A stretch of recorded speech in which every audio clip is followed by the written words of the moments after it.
सुप्रभात बच्चों, कैसे हैं आप सब। बीए सेकेंड ईयर हम रीतिकाल के बारे में पढ़ रहे हैं।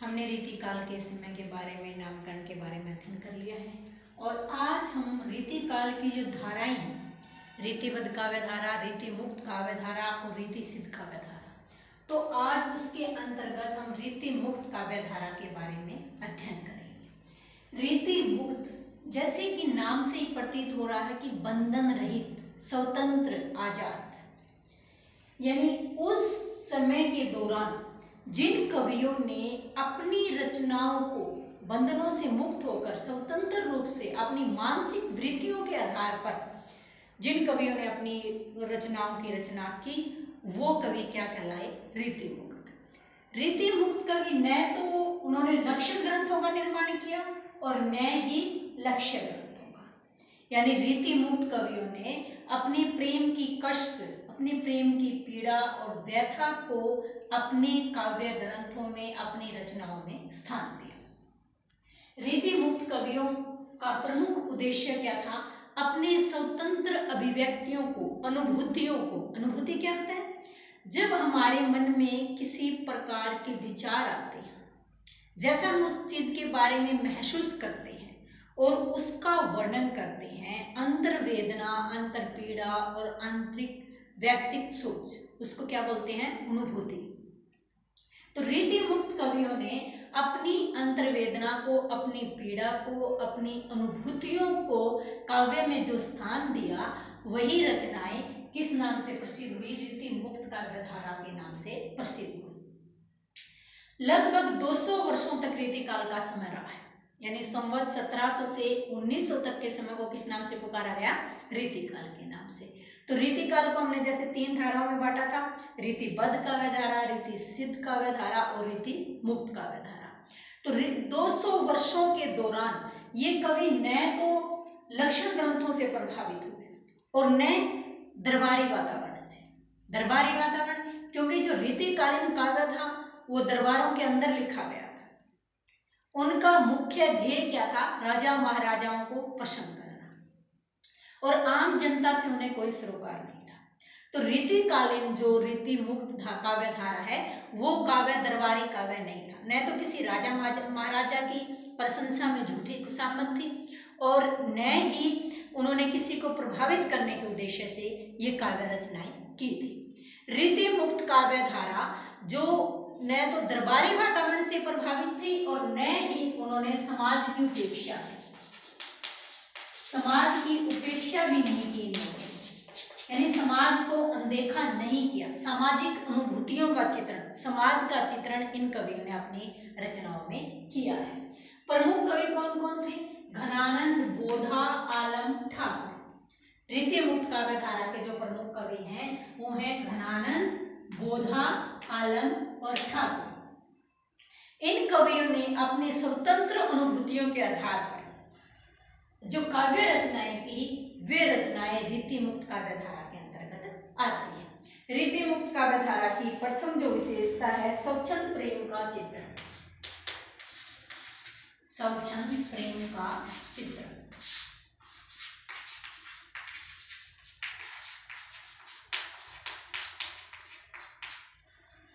इन कवियों का मानना है कि जो प्रेम है वो क्या होता है?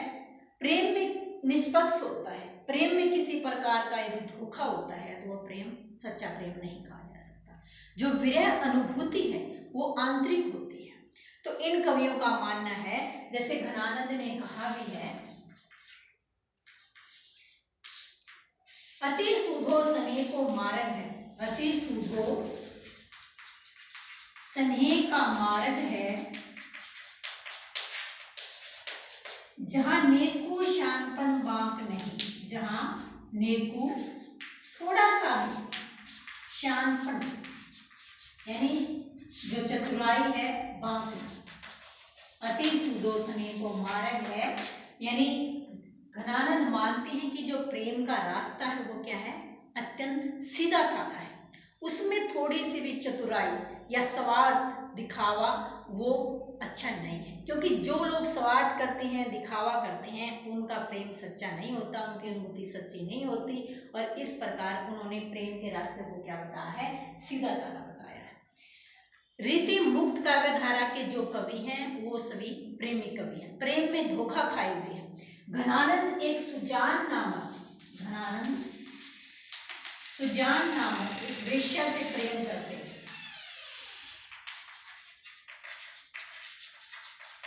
एक वेश्या से प्रेम करते थे। और बोधा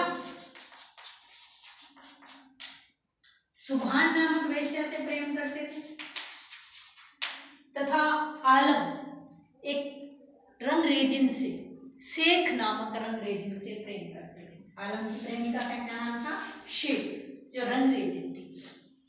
तो इन कवियों की जो रचनाएं हैं उनमें इन्होंने स्वयं की आत्म अनुभूतियों को, स्वयं की विरह अनुभूति का वर्णन किया है। और इन कवियों की रचनाओं में विरह की जो प्रबल धारा है, विरह की जो प्रबल तीव्र वेदना है, उसका वर्णन इनकी रचनाओं में किया गया है। तो प्रेम का मार्ग क्या है, अति सुदो है, उसमें थोड़ा सा भी शान पर बांक नहीं, या थोड़ा सा भी जो चतुराई है उसका लिए कोई स्थान नहीं है। इन कवियों का मानना है कि प्रेम जो है वो स्वतंत्र होना चाहिए, किसी प्रकार के बंधन में बंधा हुआ नहीं होना चाहिए। श्रृंगार वर्णन, दूसरी इसकी प्रवृत्ति है श्रृंगार वर्णन।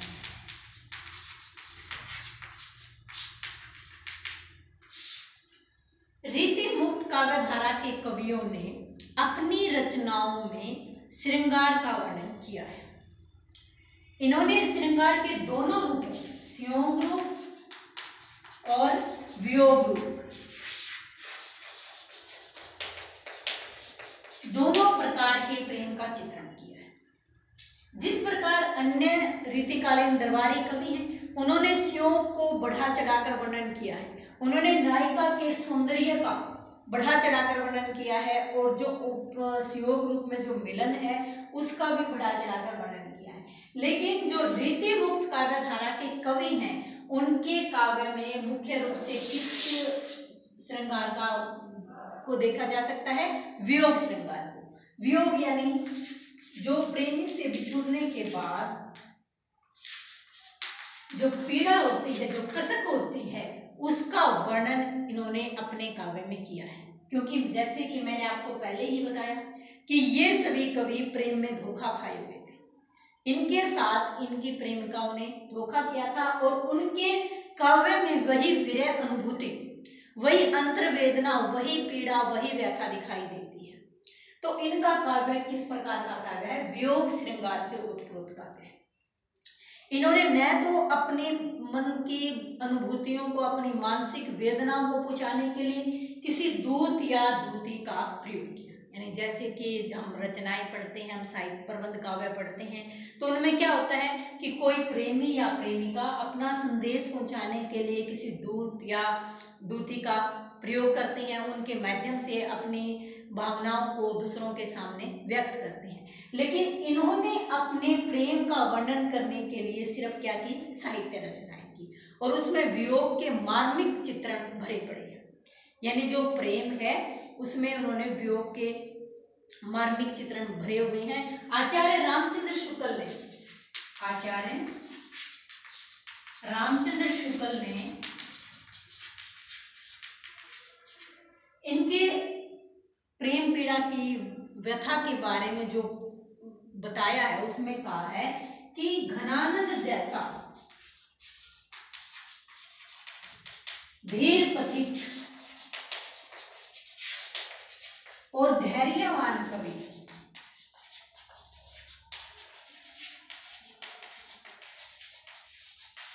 उस समय में नहीं।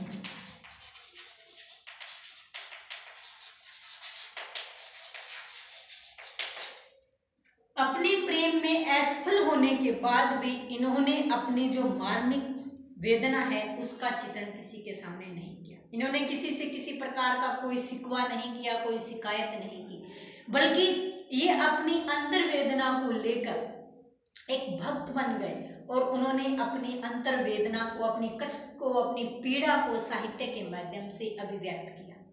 सुजान घनानंद जो थे, सुजान नामक वेश्या से प्रेम करते थे और वह राजा के दरबार में काव्य रचना करते थे। तो उन्होंने, राजा ने उसको अपने राज्य से निकाल दिया, तो इसने सुजान नामक वेश्या को अपने साथ चलने के लिए कहा, लेकिन उसने उसको मना कर दिया और इस प्रकार प्रेम में धोखा खाए हुए उन्होंने सुजान की याद में अनेक ग्रंथों की रचना की। आनंद केली है, सुजान सागर है, सुजान रसकाम, तो इस प्रकार अनेक ग्रंथों की इन्होंने अपनी रचनाएं की और अंत में ये श्री कृष्ण भगवान के मंदिर में जाकर उनका गुणगान करने लगे और अंतिम समय तक वे सुजान से प्रेम करते थे। तो इनके काव्य में जो वियोग श्रृंगार का अधिकता दिखाई देती है और वियोग श्रृंगार भी क्या है, उनकी मार्मिक पीड़ाओं से भरा हुआ है। अगली विशेषता है उदात्त एवं मुक्तक काव्य। उदात्त एवं मुक्तक काव्य। उदात्त क्या होता है? श्रेष्ठ काव्य, यानी इनका काव्य अश्लीलता से युक्त नहीं। उदात्त एवं मुक्तक, उदात्त एवं मुक्तक काव्य।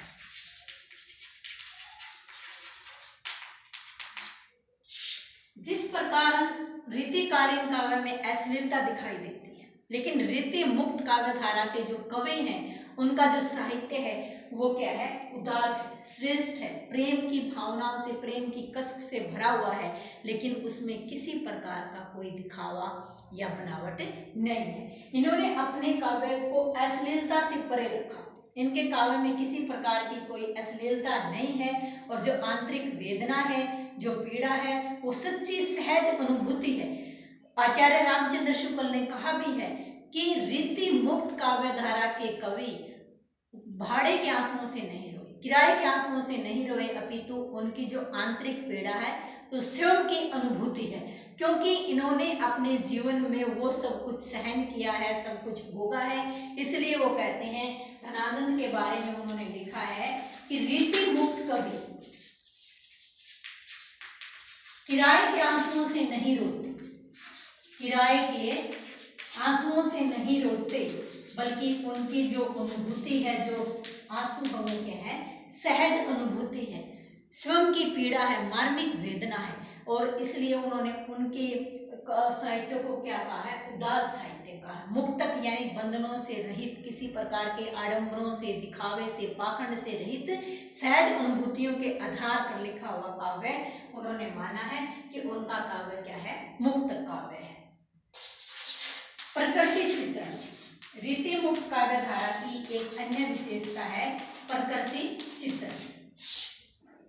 रीति काल के तीनों कालों में, रीतिबद्ध, रीति मुक्त और रीति सिद्ध, तीनों कालों में प्रकृति का वैसा चित्रण नहीं हो पाया जैसा होना चाहिए था, क्योंकि रीतिकालीन दरबारी कवि थे, रीतिकालीन कवि दरबारी कवि थे और उनका जो ध्येय था, जो लक्ष्य था, वो दरबारों तक ही सीमित था।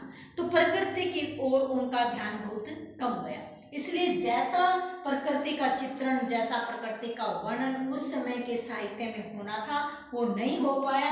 लेकिन रीति मुक्त काव्य धारा के कवियों ने प्रकृति का चित्रण किया है और उन्होंने प्रकृति को एक स्त्री के रूप में चित्रित किया है, एक स्त्री के रूप में प्रकृति का चित्रण किया है। रीति मुक्त काव्य धारा के कवियों ने प्रकृति के हर रूप में एक वियोग की पीड़ा, एक वियोग की कसक दिखाई देती है और उसने अपनी अंतर्वेदना को, अपनी पीड़ा को प्रकृति के माध्यम से व्यक्त किया है और प्रकृति के द्वारा ही उन्होंने अपनी सहज अनुभूतियों को, अपने मन की वेदना को, अपने मन की पीड़ा को व्यक्त किया है। सांस्कृतिक बिंबों की झांकी, सांस्कृतिक बिंबों की झांकी। रीति मुक्त काव्य धारा की एक अन्य विशेषता है हमारे देश की सभ्यता व संस्कृति। रीति मुक्त काव्य धारा के कवियों ने अपनी रचनाओं के माध्यम से समय समय पर आने वाले तीज त्योहारों के बारे में, पर्वों के बारे में, हमारी सभ्यता व संस्कृति का चित्रण भी किया है। जैसे होली के त्योहार पर जो नाच गाना होता है उसका वर्णन किया है। और उन्होंने अपनी रचनाओं के माध्यम से हमें अपनी संस्कृति से परिचित कराया है। और गिरधर कविराय, बिरंद, घनानंद आदि कवियों ने अपनी रचनाओं में हमारी सभ्यता व संस्कृति की झलक जो देखने को मिलती है उसका भी सचित्र वर्णन किया है। अलंकार वर्णन। अलंकार वर्णन। अलंकारिकता रीति काल की एक प्रमुख प्रवृत्ति है, क्योंकि अलंकारिकता से विशेष जो कविता की साज सजा है वो अलंकारों के द्वारा ही संभव है, ऐसा रीतिकालीन कवियों का मानना था। केशव दास ने तो कहा था कि अलंकार विहीन कविता एक ऐसी नारी के समान है जैसे आभूषण विहीन स्त्री होती है। तो अलंकारिकता का प्रयोग इन्होंने अपनी सभी रचनाओं में किया है। इन कवियों ने अपनी रचनाओं के माध्यम से अनेक अलंकारों को व्यक्त किया है, बताया अनेक अलंकारों के बारे में, और अपनी अलंकारों के द्वारा इन्होंने अपनी रचनाओं को सजाया संवारा है। व्यथा प्रधान काव्य। व्यथा प्रधान काव्य। रीतिकालीन काव्य में व्यथा, पीड़ा के दर्शन होती है। रीति मुक्त जो काव्य धारा है उन कवियों ने अपनी रचनाओं में अपने हृदय की वेदना को भी व्यक्त किया है। उन्होंने जो अनुभूति की है वो उनकी श्रम की जो भोगी हुई पीड़ा है, जो कष्ट है, जो मार्मिकता है, उसके दर्शन उनके काव्य में मिलते हैं। उन्होंने कहा है कि जो हमारा प्रेम है, जो प्रेम की भावना है, उसके यदि हम अपने प्रेम में असफल रह जाते हैं तो उसके असफल रहने के बाद जो हमारी पीड़ा होती है, जो व्यथा होती है, वो एक मनुष्य को क्या बना देती है? उदार बना देती है, श्रेष्ठ बना देती है। और उसका प्रमुख लक्ष्य क्या हो जाता है? वो अंत में भगवान की शरण में जाकर भक्ति के माध्यम से ही अपनी उस पीड़ा को व्यक्त करता है। एक उनको व्यथा को, अपनी व्यथा को किस माध्यम से उन्होंने भक्ति के माध्यम से अपने मन की पीड़ा को व्यक्त किया है, और उन्होंने उस व्यथा को छिपाने के लिए, यानी उस कष्ट को भोगने के लिए और उससे मुक्ति पाने के लिए उन्होंने अंत में क्या किया? भगवान की शरण ली और उसकी भक्ति करके और उससे भक्ति प्रदान रचनाएं लेके अपनी व्यथा को प्रकट किया है। व्यथा प्रदान काव्य। प्रबंध एवं मुक्तक काव्य। प्रबंध एवं मुक्तक काव्य।